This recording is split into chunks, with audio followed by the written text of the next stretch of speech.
हरियाणा के मुख्यमंत्री मनोहर लाल ने कहा कि पिछले 9 वर्षों से व्यवस्था परिवर्तन का प्रयास किया है और अनुशासन को ही सुशासन का आधार माना है। सीएम ने कहा कि लोगों को घर बैठे सरकारी सेवाओं का लाभ सुलभता से पहुंचे, यही सुशासन का मूल मंत्र है।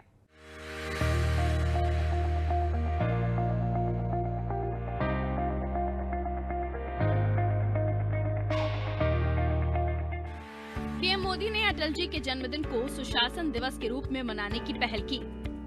आज सीएम विंडो के माध्यम से 11.50 लाख से अधिक लोगों की सीधी पहुंच। हरियाणा सरकार लोगों को घर बैठे सरकारी सेवाओं का लाभ पहुंचा रही है। सरकारी योजनाओं की जानकारी व लाभ देने विकसित भारत संकल्प यात्रा। मुख्यमंत्री मनोहर लाल पंचकुला में सुशासन दिवस पर आयोजित राज्य स्तरीय कार्यक्रम में पहुंचे। इस अवसर पर सभी जिला मुख्यालयों से मंत्रीगण, सांसदगण, विधायकगण व जिला प्रशासन के अधिकारी ऑनलाइन जुड़े। मुख्यमंत्री ने साल 2024 के कैलेंडर का भी विमोचन किया और ग्रुप डी कर्मचारियों के ऑनलाइन स्थानांतरण पोर्टल को लॉन्च किया। साथ ही सीएम ने अटल बिहारी वाजपेयी सुशासन पुरस्कार भी प्रदान किए, जिसमें 6 state level flagship award, 3 state level award और 3 जिला स्तरीय गुड गवर्नेंस अवार्ड देकर अधिकारियों को सम्मानित किया गया। महामना पंडित मदन मोहन मालवीय और देश के पूर्व प्रधानमंत्री भारत रत्न स्वर्गीय अटल बिहारी वाजपेयी के जन्म दिवस पर दोनों महापुरुषों को नमन करते हुए मुख्यमंत्री ने कहा कि पूर्व प्रधानमंत्री अटल बिहारी वाजपेयी के नेतृत्व में ही देश को पूर्व से पश्चिम और उत्तर से दक्षिण से जोड़ने का कार्य शुरू हुआ था। प्रधानमंत्री के रूप में उनका कार्यकाल सुशासन का रोल मॉडल माना जाता है। इसी के मद्देनजर प्रधानमंत्री श्री नरेंद्र मोदी ने साल 2014 से हर वर्ष अटल जी के जन्मदिन को सुशासन दिवस के रूप में मनाने की पहल की है। इसी कड़ी में सीएम मनोहर लाल ने हरियाणा में भी सत्ता संभालते ही 25 दिसंबर 2014 से सुशासन दिवस की अवधारणा के रूप में ही सीएम विंडो की शुरुआत की थी। आज सीएम विंडो के माध्यम से 11.50 लाख से अधिक लोगों की सीधी पहुंच उन तक हुई है। मुख्यमंत्री ने कहा कि हरियाणा में सुशासन का कार्य 2014 में शुरू हुआ, जिसके फलस्वरूप आज लोगों में सरकार और सरकारी सेवाओं के प्रति भरोसा कायम हुआ है।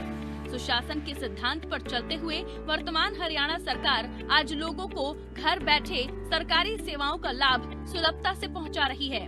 सरकारी सिस्टम में परिवर्तन के लिए शुरू किए गए अभिनव प्रयासों के तहत इसमें सुधार का कार्य लगातार जारी है, ताकि आमजन को बिना किसी परेशानी के सभी सुविधाएं और सेवाएं उपलब्ध कराई जा सकें।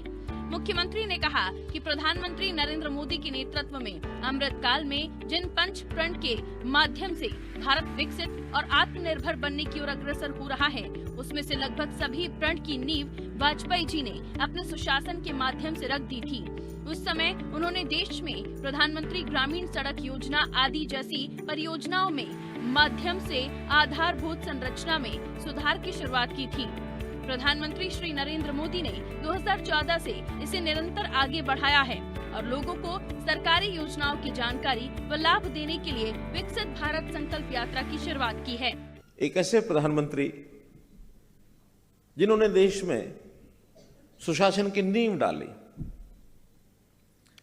आदरणीय अटल बिहारी वाजपेयी। आज जो स्वर्णिम चतुर्भुज की चर्चा होती है सड़कों की, कि देश को पूर्व से पश्चिम, उत्तर से दक्षिण सब कोनों को आपस में जोड़ा जाए और डायगनली भी कश्मीर से कन्याकुमारी तक, आसाम से गुजरात तक आपस में जुड़ने चाहिए। तो ये गोल्डन क्वाड्रिलेटरल जो रोड है, इसकी कल्पना अटल बिहारी वाजपेयी जी की थी। आज जो वातावरण 2014 में था, जिसके कारण से लोगों को उतना ज्यादा भरोसा नहीं था, आज लोगों को भरोसा हो गया है कि इन 9-10 वर्षों के अंदर हरियाणा सरकार के सब लोगों ने मिलकर जो इस प्रकार के काम आगे किए थे, एक प्रयास किया था, वो काफी हद तक उसके लाभ मिल रहे हैं, परिणाम मिल रहे हैं।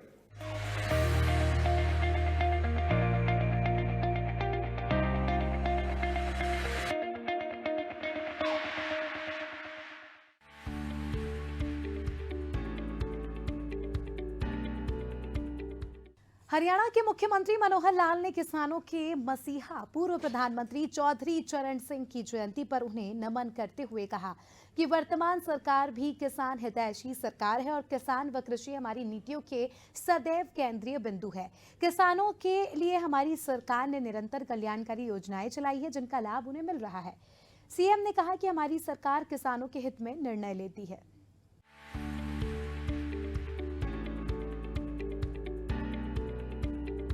मुख्यमंत्री मनोहर लाल ने चौधरी चरण सिंह की जयंती पर राष्ट्रीय किसान दिवस के अवसर पर जिला भिवानी के गांव सिंघानी में आयोजित अन्नदाता सम्मेलन में कहा कि जब वो सन 1982-84 के दौरान पार्टी के काम के कारण इस इलाके में भ्रमण कर रहे थे तो उस समय रास्ते पर रेत के पहाड़ उड़कर आ जाते थे, लेकिन अब इस इलाके में टेल तक का पानी पहुंचे सूक्ष्म सिंचाई प्रणाली लागू होने से और यहाँ के किसानों की मेहनत के कारण इस इलाके की भूमि उपजाऊ हो गई है। अब यहाँ रेत के नहीं दिखते, इसके लिए यहाँ के अन्नदाता बधाई के पात्र है। मुख्यमंत्री ने कहा कि चौधरी चरण सिंह हर समय किसानों के लिए सोचते थे। 1967 में उन्होंने कांग्रेस को छोड़ दिया और किसानों के हित के लिए नई पार्टी बनाई। उन्होंने कहा चौधरी चरण सिंह ने 1971 में एक बार कहा था कि किसान जनगणना कराई जाए और जो छोटा व सीमांत किसान है सभी योजनाएं उनके कल्याणार्थ बनानी चाहिए। उस समय जो आंकड़ा सामने आया था उसके अनुसार छोटे किसान कुल किसानों का 51% थे। आज छोटे किसानों की संख्या 51% से बढ़कर 80% से भी अधिक हो गई है। इसीलिए बड़ी चुनौती है कि किसानों की आय कैसी बढ़ाई जाए। इसके लिए हम सभी को मिलकर खेती करने का स्वभाव बनना होगा। इस दिशा में सरकार की ओर से भी अथक प्रयास किए जा रहे हैं। मुख्यमंत्री ने कहा कि अब किसान को किसी भी कार्य के लिए भटकने की जरूरत नहीं है। केवल मेरी फसल मेरा पोर्टल पर अपनी फसल का ब्यौरा दर्ज करवाना है। उसकी बिक्री की व्यवस्था सरकार करेगी और खरीद के बाद उसका पैसा सीधे किसानों के खाते में पहुंचाया जाएगा। मुख्यमंत्री ने कहा कि फसलों में यूरिया का छिड़काव करने के लिए किसानों को पीठ पर डब्बा बांधकर बहुत मेहनत करनी पड़ती थी, लेकिन अब ड्रोन का उपयोग कर यूरिया का छिड़काव किया जा रहा है। 15% किसान इस तकनीक का प्रयोग करने में लगे हैं। प्रधानमंत्री श्री नरेंद्र मोदी ने कहा है कि जो महिलाएं खेतों में काम करती है वो इस तकनीक का उपयोग अवश्य करें और इसीलिए ये पहल को नमो ड्रोन दीदी का नाम दिया गया है। ड्रोन दीदी कार्यक्रम के तहत महिलाओं को ड्रोन का प्रशिक्षण दिया जा रहा है। अब हमने नए सिस्टम में क्या खाद यानी हमारा जो यूरिया है, यूरिया का छिड़काव इस इलाके में कितना उपयोग होता होगा कितना नहीं, लेकिन जो नहरी इलाका है उसमें तो खूब उपयोग होता है। पहले पीठ के ऊपर लेकर के हम मशीन से चलाते रहते थे, फुहारा डालते रहते थे। आज हमारे जेपी दलाल जी ने यत्न करके ये कहा कि ड्रोन उड़ाओ और ड्रोन से और हम जो नैनो यूरिया वहां छिड़केंगे, ये छिड़कने का काम बहुत ज्यादा तो नहीं लेकिन एक 15% किसान करने लग गए हैं। इसको 15% किसान अब किसी को पीठ के ऊपर अपना डब्बा रख करके और वो पंप नहीं मारने पड़ते। अब तो एक ड्रोन के अंदर दवाई डाल देते हैं और हाथ में कंट्रोल रख करके और ड्रोन चलाया जाता है। और प्रधानमंत्री जी ने कहा कि ये काम तो खेतों में जो हमारी बहनें काम करने लगी जाती है ना, आसानी से उनको थोड़ा सिखा दोगे तो आज तो बच्चे भी उसका कंट्रोल हाथ में रख करके बटन और ड्रोन को चला लेती हैं, हमारी बहनें भी चलाएंगी। तो उसका नाम भी नमो ड्रोन दीदी। मुख्यमंत्री मनोहर लाल ने चौधरी चरण सिंह की जयंती पर अन्नदाता सम्मेलन में पहुंचे आज छोटे किसानों की संख्या 51% से बढ़कर 80% से भी अधिक हो गई। किसानों की आय बढ़ाने के लिए हम सभी को मिलकर खेती करने का स्वभाव बनना होगा। अब ड्रोन का उपयोग कर यूरिया का छिड़काव किया जा रहा है। किसान इस तकनीक का प्रयोग कर रहे हैं।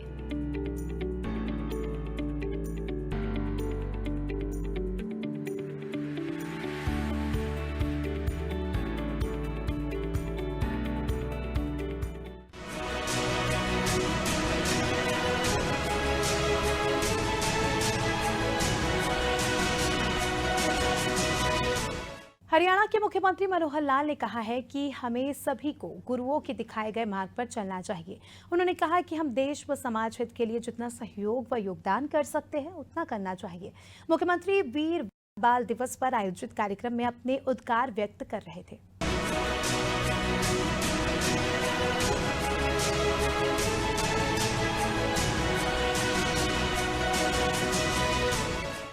वीर बाल दिवस पर आयोजित कार्यक्रम में शामिल हुए मुख्यमंत्री मनोहर लाल। इस अवसर पर सीएम ने अरदास करते हुए गुरु शब्द कीर्तन में हाजिरी भी लगाई। वीर साहिबजादे क्रूर मुगलों के खिलाफ खड़े हुए, धर्म परिवर्तन से इनकार कर शहादत चुनी। वीर साहिबजादों की अतुलनीय वीरता आने वाली पीढ़ियों को प्रेरित करती रहेगी। मुख्यमंत्री मनोहर लाल जिला कुरुक्षेत्र के ऐतिहासिक गुरुद्वारा छठी पातशाही में वीर बाल दिवस पर आयोजित कार्यक्रम में शामिल हुए। इस अवसर पर उन्होंने अरदास करते हुए गुरु शब्द कीर्तन में हाजिरी भी लगाई। सिख पंथ के 10वें गुरु श्री गुरु गोविंद सिंह जी के साहिबजादे जोरावर सिंह जी व फतेह सिंह जी की शहादत को समर्पित वीर बाल दिवस पर सीएम ने उन्हें सादर नमन किया। इस अवसर पर मुख्यमंत्री श्री मनोहर लाल ने कहा कि सर्वोच्च साहस के साथ वीर साहिबजादे क्रूर मुगल शासन के खिलाफ खड़े हुए और धर्म परिवर्तन से इनकार करते हुए शहादत को चुना। उनकी अतुलनीय वीरता और आने वाली पीढ़ियों को प्रेरित करती रहेगी। सीएम ने कहा कि उत्तरी भारत में मुगलों के अत्याचार के विरुद्ध लड़ने के लिए 10वें पातशाह श्री गुरु गोविंद सिंह ने बाबा बंदा सिंह बहादुर को नांदेड़ साहिब से उत्तरी भारत भेजा था। खांडा सेरी गांव में उन्होंने फौज बनाई और फिर भिवानी, हिसार व टोहाना में इस चिंगारी को आगे बढ़ाते हुए समाना में जाकर दुश्मन की ईंट से ईंट बजाई। मुख्यमंत्री ने कहा कि सभी गुरुओं के दिखाए राह पर चलने की कोशिश करें और देश व समाज हित में योगदान दें। मुख्यमंत्री ने कहा कि प्रधानमंत्री मोदी जी ने वीर साहिबजादों के शहादत दिवस को वीर बाल दिवस के रूप में घोषित कर उनके बलिदान की गाथा को देश और दुनिया के कोने कोने तक पहुंचाया है।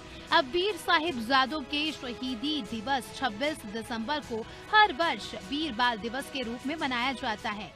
आज बहुत ही एक शुभ दिहाड़ा, एक वरीणा दिहाड़ा कि जिस दिन ਅਸੀਂ याद करने उन्हां बाल शहीदां नूं जिन्हां ने अपने कौम वास्ते, धर्म वास्ते अपनी जान न्यौछावर करती। अज दा दिन वैसे तो देश के उत्ते कौम ते धर्म ते शहीद होने वालियां दी बहुत वड्डी एक लड़ी है, बहुत वड्डी एक श्रृंखला है। लेकिन जिहड़े बाल स्वरूप शहीद होए उन्हां दी याद वास्ते विशेष तौर पर अज का दिन अपने देश के प्रधानमंत्री श्री नरेंद्र मोदी जी ने ये 26 दिसंबर का दिन बाल शहीदी दिवस, बाल दिवस के रूप में हमेशा हमेशा वास्ते याद करने उन्होंने एक जिहड़ा एक बीड़ा चुक्या। मैं उन्हों का भी धन्यवाद करना।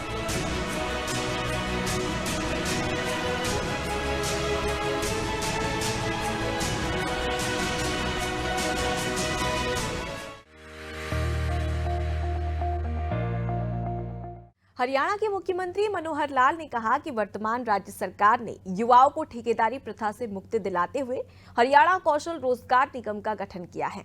इसके माध्यम से शैक्षणिक योग्यता, आय इत्यादि सहित विभिन्न मापदंडों पर पारदर्शी तरीके से नौकरी दी जा रही है और EPF, ESI, labour welfare fund आदि का भी लाभ दिया जा रहा है। सीएम ने कहा कि पहले से अनुबंध आधार पर कार्यरत 1,08,000 से अधिक मैन पावर को निगम में समायोजित किया गया है। इसके अलावा अनुबंध आधार पर 17,785 नए कर्मी भर्ती किए गए हैं। मुख्यमंत्री मनोहर लाल ने सीएम की विशेष चर्चा कार्यक्रम के तहत ऑडियो कॉन्फ्रेंसिंग के माध्यम से हरियाणा कौशल रोजगार निगम के तहत लगे कर्मचारियों से संवाद किया। उन्होंने कहा कि पिछले 9 वर्ष में वर्तमान सरकार ने 1,10,000 युवाओं को योग्यता के आधार पर सरकारी नौकरियां दी है। साथ ही आगामी 6 माह में 60,000 और भर्तियां करने जा रही है। सीएम ने कहा कि ठेकेदारों के माध्यम से अनुबंध आधार पर काम कर रहे कर्मचारियों को पूरा वेतन नहीं मिलता था। EPF, ESI, labour welfare fund आदि की सुविधा नहीं दी जाती थी। इस प्रकार की कई शिकायतें सरकार को मिलती थी और विभिन्न कर्मचारी संघ की मांग भी थी कि ठेकेदारी प्रथा को बंद किया जाए। कभी कभी तो ठेकेदारों और विभाग के बीच एक नेक्सस बन जाता था कि संख्या कुछ और बताई जाती थी, जैसे कि 50 पदों की मंजूरी ली जाती थी और वेतन भी 50 पदों का ही जारी किया जाता था, लेकिन वास्तव में 40 से 45 को काम पर रखा जाता था।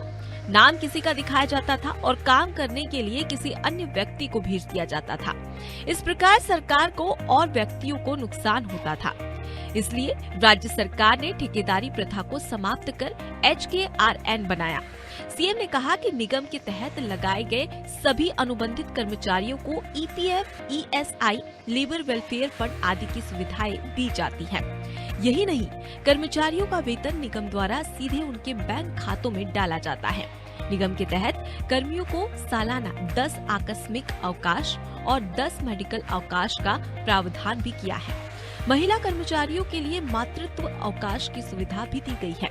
उन कर्मचारियों को आयुष्मान भारत चिरायु योजना का लाभ भी देना शुरू कर दिया है, जिनके परिवार की वार्षिक आय 3 लाख रुपए तक है। इसके लिए 1500 रुपए सालाना मामूली अंशदान लिया गया है। अब ऐसे परिवारों को 5 लाख रुपए तक का सालाना इलाज मुफ्त मिलेगा। आखिर ये जो सीधा लोगों को नौकरी रखते हैं, पहले तो कंट्रैक्टर्स के माध्यम से उनकी सैलरी जाती थी, लेकिन हमने उस प्लेटफॉर्म को ई पेमेंट के माध्यम से सीधा उसके खाते के अंदर, और ये जो पैसा है ये चला जाता है, इसलिए किसी की कोई शिकायत जो है वो कभी हमको मिलती नहीं है। और व्यक्ति जो इस प्रकार से रजिस्टर करते हैं, उनकी कौशल विकास के नाते भी हमने हरियाणा कौशल विकास मिशन और विश्वकर्मा कौशल विकास विश्वविद्यालय, इसके माध्यम से उनकी ट्रेनिंग भी कराई जाएगी और ट्रेनिंग के बाद जहां भी इसकी आवश्यकता होगी उन युवाओं को नौकरी जो है वो देने का प्रबंध करेंगे। इस वर्ष 2023-24 के अंदर हमने एक टारगेट रखा था कि हम 2 लाख बेरोजगार युवाओं को इस राष्ट्रीय कौशल योजना के अंतर्गत और काम दिलाएंगे। और आपको बताते खुशी हो रही है कि उसमें 80,000 युवकों को हम लोग काम दिला चुके हैं और शेष प्रक्रिया जारी है, और ये 23-24 समाप्ति तक हम इस 2 लाख के टारगेट को पूरा अवश्य करेंगे।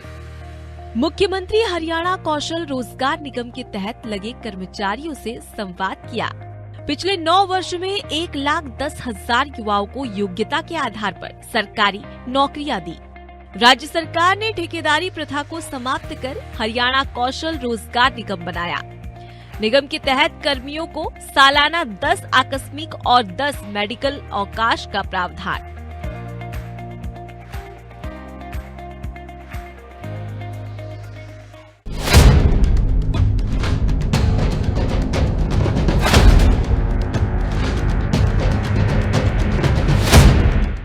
हरियाणा के मुख्यमंत्री मनोहर लाल ने राज्य में 30 नवंबर को विकसित भारत संकल्प यात्रा प्रारंभ की थी। ये यात्रा दिन प्रतिदिन नागरिकों में नया जोश भर रही है। हर दिन लाखों लोग गांव और शहरों में यात्रा का स्वागत कर रहे हैं और अपनी भागीदारी सुनिश्चित कर रहे हैं। यात्रा की प्रगति के मामले में अभी तक हरियाणा देश में पहले स्थान पर है। सीएम ने सभी जिला उपायुक्तों के साथ विकसित भारत संकल्प यात्रा की प्रगति पर समीक्षा बैठक की। बैठक में सीएम को बताया गया कि अब तक 3,330 ग्राम पंचायतों में यात्रा पहुंच चुकी है। अब तक सभी कार्यक्रमों में लगभग 23 लाख से ज्यादा लोग अपनी भागीदारी कर चुके हैं। मोदी की गारंटी वाले वाहनों की संख्या भी बढ़ा दी गई है। अब प्रदेश में 99 वैन संचालित। मुख्यमंत्री मनोहर लाल ने सभी जिला उपायुक्तों के साथ विकसित भारत संकल्प यात्रा की प्रगति को लेकर समीक्षा बैठक की। सीएम ने जिला उपायुक्तों का उत्साहवर्धन किया और कहा कि हरियाणा का रैंक आगे भी पहले स्थान पर बरकरार रहे, इसके लिए लगातार मेहनत करते रहे। उन्होंने कहा कि इस यात्रा का उद्देश्य केंद्र व राज्य सरकार की कल्याणकारी योजनाओं का लाभ नागरिकों को उनके घर द्वार पर देना है, साथ ही लोगों की समस्याओं का मौके पर निस्तारण सुनिश्चित करना है। इसीलिए यात्रा के दौरान आयोजित कार्यक्रमों में परिवार पहचान पत्र, आयुष्मान कार्ड, निरोगी हरियाणा इत्यादि फ्लैगशिप योजनाओं के स्टॉल्स की संख्या को बढ़ाया जाए ताकि अधिक से अधिक नागरिकों को सुविधा उपलब्ध करवाई जा सके। मुख्यमंत्री ने यह भी निर्देश दिए कि परिवार पहचान पत्र और आयुष्मान कार्ड के लिए गठित टीमें हर नागरिक के प्रतिवेदन को स्वीकार करें और उनकी समस्याओं का संपूर्ण समाधान सुनिश्चित करें। उन्होंने कहा कि 26 जनवरी तक इस यात्रा का संचालन किया जाना है और इस दौरान हम सभी का यह ध्येय होना चाहिए कि अंत्योदय की भावना से पात्र व्यक्ति को हर योजना का लाभ दिया जाए। मुख्यमंत्री ने अधिकारियों को निर्देश देते हुए कहा कि अप्रैल माह से प्रदेश में लगातार जनसंवाद के कार्यक्रम चलाए जा रहे थे, जिस दौरान मौके पर लोगों की समस्याओं का समाधान किया जा रहा था। इसी कड़ी को आगे बढ़ाते हुए अब जनसंवाद को विकसित भारत संकल्प यात्रा के साथ जोड़ा गया है। इसलिए अधिकारियों की और भी जिम्मेदारी बन जाती है कि योजनाओं का लाभ देने के साथ साथ जनसंवाद कार्यक्रम के तहत नागरिकों की समस्याओं का निराकरण सुनिश्चित किया जाए। बैठक में मुख्यमंत्री को अवगत कराया गया कि अब तक 3,330 ग्राम पंचायतों में यात्रा पहुंच चुकी है और विभिन्न कार्यक्रमों का आयोजन किया जा चुका है। मोदी की गारंटी वाले वाहनों की संख्या भी बढ़ा दी गई है। अब प्रदेश में 99 वैन संचालित हैं। गुरुग्राम, पंचकुला, सिरसा, रेवाड़ी, कुरुक्षेत्र, फरीदाबाद, अंबाला, करनाल और महेंद्रगढ़ जिलों में लोगों की अच्छी भागीदारी है और नागरिक योजनाओं का भरपूर लाभ उठा रहे हैं। शहरों में भी लगभग 108 कार्यक्रम आयोजित किए जा चुके हैं। कुल मिलाकर अब तक सभी कार्यक्रमों में लगभग 23 लाख से ज्यादा लोग अपनी भागीदारी कर चुके हैं।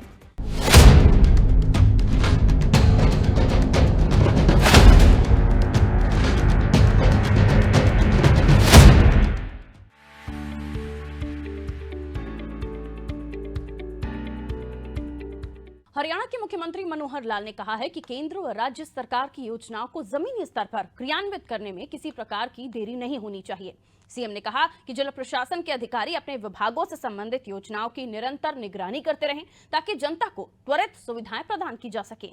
बैठक की सह अध्यक्षता विकास एवं पंचायत मंत्री श्री देवेंद्र बबली ने की।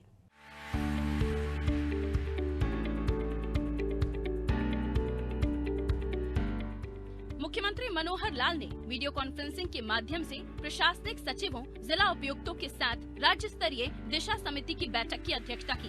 बैठक के दौरान केंद्र और राज्य सरकारों की विभिन्न योजनाओं की विस्तार से समीक्षा की गई। मुख्यमंत्री ने कहा कि जिला स्तर पर दिशा कमेटी की त्रैमासिक बैठक अवश्य बुलाई जानी चाहिए। यदि किसी कारणवश स्थानीय सांसद बैठक के लिए समय नहीं दे पाते हैं तो उस स्थिति में जिला उपायुक्त को बैठक बुलाने का अधिकार है। इसलिए सभी बैठक तय समय अवधि में होनी चाहिए। सीएम ने कहा कि गरीब व जरूरतमंदों को मूलभूत सुविधाएं प्रदान करने के लिए राज्य सरकार ने प्रदेश में आर्थिक रूप से कमजोर वर्ग को सर पर छत उपलब्ध करवाने के उद्देश्य से मुख्यमंत्री शहरी आवास योजना बनाई है। इस योजना के अंतर्गत पात्र परिवारों को 1 लाख मकान या प्लॉट दिए जाएंगे। उन्होंने अधिकारियों को निर्देश दिए कि इसी तर्ज पर अब ग्रामीण क्षेत्रों में भी गरीबों को आवासीय सुविधा उपलब्ध करवाने के लिए मुख्यमंत्री ग्रामीण आवास योजना की रूपरेखा तैयार की जाए। सीएम ने जिला उपायुक्तों को निर्देश दिए कि प्रधानमंत्री खनिज क्षेत्र कल्याण योजना के अंतर्गत खनन क्षेत्र वाले जिलों में खनिज कोष से खनन क्षेत्र से 20 किलोमीटर के दायरे में आने वाले गाँव में शिवधाम योजना के तहत करवाए जाने वाले कार्यों का निष्पादन सुनिश्चित किया जाए। मुख्यमंत्री ने भिवानी के जिला उपायुक्त को निर्देश दिए कि खनन के कारण खानक गांव में प्रदूषण की गंभीर समस्या है और ग्रामीणों को स्वास्थ्य संबंधी परेशानियों का सामना करना पड़ रहा है। इसलिए खनन क्षेत्र में पानी का छिड़काव करने के साथ साथ क्रैशर जोन के आसपास छिड़काव के लिए विशेष संयंत्र लगाने की भी योजना बनाई जाए। बैठक के दौरान जनप्रतिनिधियों द्वारा बुनियाद कार्यक्रम के तहत शिक्षा ग्रहण करने के लिए लंबी दूरी तय करके स्कूल जाने के कारण बच्चों को हो रही परेशानी का विषय रखा गया। इस पर मुख्यमंत्री ने संबंधित अधिकारियों को निर्देश देते हुए कहा कि बच्चों को किसी भी प्रकार की परेशानी नहीं होनी चाहिए, ये हमारी जिम्मेदारी है। परंपरागत कृषि विकास योजना की समीक्षा करते हुए मुख्यमंत्री ने निर्देश दिए कि राज्य सरकार प्राकृतिक खेती को बढ़ावा देने के लिए निरंतर प्रयास कर रही है। मुख्यमंत्री ने अधिकारियों को प्राकृतिक खेती पोर्टल दोबारा से खोलने के भी निर्देश दिए ताकि अधिक से अधिक किसान जो प्राकृतिक खेती के लिए इच्छुक हैं, वो वो अपना पंजीकरण करवा सकें। मुख्यमंत्री ने कहा कि हरियाणा में बेटी बचाओ बेटी पढ़ाओ अभियान की सफलता के बाद आज बेटियों के लिंगानुपात में उल्लेखनीय सुधार हुआ है। पहले के मुकाबले आज 1000 लड़कों पर 923 लड़कियां हैं, जिसे हमें बढ़ाकर 950 तक लेकर जाना है।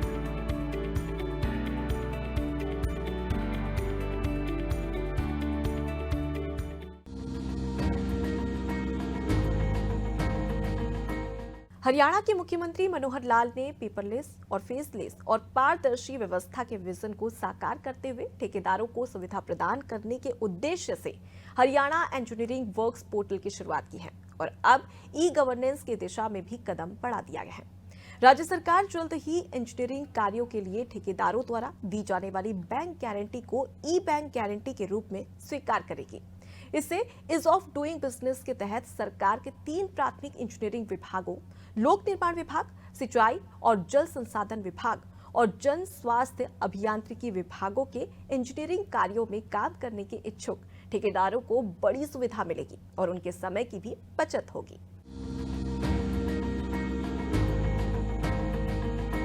मुख्यमंत्री मनोहर लाल ने चंडीगढ़ में हरियाणा इंजीनियरिंग वर्क्स पोर्टल की समीक्षा बैठक की अध्यक्षता की। बैठक में इंजीनियरिंग कार्यों के लिए ठेकेदारों द्वारा दी जाने वाली बैंक गारंटी को ई बैंक गारंटी के रूप में स्वीकार करने का फैसला किया गया। मुख्यमंत्री ने संबंधित अधिकारियों को निर्देश दिए कि पोर्टल पर कार्य अपलोड हो जाने के बाद और प्रशासनिक स्वीकृति मिल जाने के बाद उनकी तकनीकी स्वीकृति प्रदान करने में किसी भी प्रकार की देरी नहीं होनी चाहिए। यदि 90 दिन से ज्यादा तकनीकी स्वीकृति लंबित रहती है तो संबंधित के विरुद्ध नियमानुसार कार्रवाई अमल में लाई जाएगी। बैठक के दौरान national e governance service limited के प्रतिनिधियों द्वारा ई बैंक गारंटी के संबंध में प्रस्तुतिकरण भी दिया गया। बैठक में बताया गया कि वर्तमान में ठेकेदारों द्वारा दी जाने वाली बैंक गारंटी यानी कि हार्ड कॉपी की प्रक्रिया लंबी है, जिसमें लगभग 5 से 6 दिनों का समय लगता है, जबकि ई बैंक गारंटी से ये काम केवल 3 से 4 घंटों में ही पूरा हो सकेगा। इससे ठेकेदारों के साथ ही साथ सरकारी विभागों को भी सुविधा होगी। बैठक में बताया गया कि कभी कभी विभागों को ये पता नहीं चल पाता है कि किस ठेकेदार की बैंक गारंटी कब समाप्त हो रही है और वे सशर्त बैंक गारंटी को इन कैश भी नहीं करवा पाते, जिससे वित्तीय नुकसान भी होता है। ई बैंक गारंटी अपनाने से इस पोर्टल के माध्यम से विभागों को भी अलर्ट जाएगा कि बैंक गारंटी की अवधि क्या है। सीएम ने Haryana engineering works portal works.haryana.government.in की शुरुआत इंजीनियरिंग कार्यों के लिए ठेकेदारों की बैंक गारंटी ई बैंक गारंटी के रूप में स्वीकार होगी। इससे ठेकेदारों को बड़ी सुविधा मिलेगी और उनके समय की बचत भी होगी। यदि 90 दिन से ज्यादा तकनीकी स्वीकृति लंबित रहती है तो कार्रवाई की जाएगी।